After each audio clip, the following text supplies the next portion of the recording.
30 நாள் நோன்பு வச்சு அல்லாவோட பாதையில் போகிறக்கான நேரம் வந்துருச்சு. அதில் நாள் இன்னைக்கு 12. இந்த வீடியோவை நான் நேற்று 8 மணிக்கே போட்டிருக்கணும். பட் நான் ட்ராவலில் இருந்தனால என்னால் போட முடியல.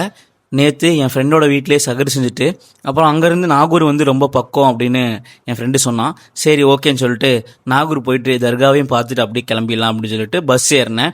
கிட்டத்தட்ட 15 கிலோமீட்டர் ட்ராவல் பண்ணி ஃபைனலாக வந்து நாகூர் வந்து சேர்ந்தேன். நான் இதுதான் ஃபஸ்ட் டைம் நாகூர் வரேன். இது வரைக்கும் நாகூர் வந்ததில்லை. ஒரு மாதிரி வித்தியாசமான கல்ச்சர் எங்களால் அங்கே பார்க்க முடிஞ்சுது. உண்மையாகவே ரொம்ப வித்தியாசமாக இருந்துச்சு எனக்கு. நான் உட்காந்து யோசிச்சிட்டே இருந்தேன், என்னடா இங்கே நடந்துட்டு இருக்கு அப்படின்னு. அதுக்கப்புறம் அங்கேருந்து வந்து நாகப்பட்டினத்துக்கு வந்து பஸ் ஏறினேன். அங்கே போய் நாகப்பட்டினம் பஸ் ஸ்டாண்டில் போய் பார்த்தா சத்தியமாக முடியல. நோன்பு வச்சுட்டு ட்ராவல் பண்ணுறதுலாம் ரொம்ப கஷ்டம். நோன்பு வச்சுட்டு வேலைக்கு போகிற எல்லாருக்குமே ஒரு பெரிய ஹேட்ஸ் ஆஃப் தான். சரி அங்கே ஓகே, கடைசியில் ஃபைனலாக திருச்சிக்கு பஸ் வந்துச்சு. அந்த பஸ்ஸை ஏறி போயிட்டு இருக்கும்போதே டைம் ஆயிடுச்சு. சரின்னு சொல்லிட்டு தண்ணியை குடிச்சிட்டு கொஞ்சம் ஃப்ரூட்ஸ் வாங்கி வச்சுருந்தேன், அதையும் வச்சு அப்போதைக்கு வந்து நோன்பு திறந்துட்டேன்.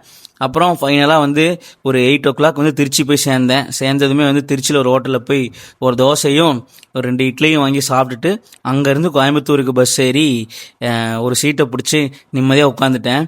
ஐயோ, ஃபுல் டே ட்ராவல்லையே நோன்பு வச்சுட்டு போகிறது ரொம்பவும் கஷ்டமாக இருக்குது.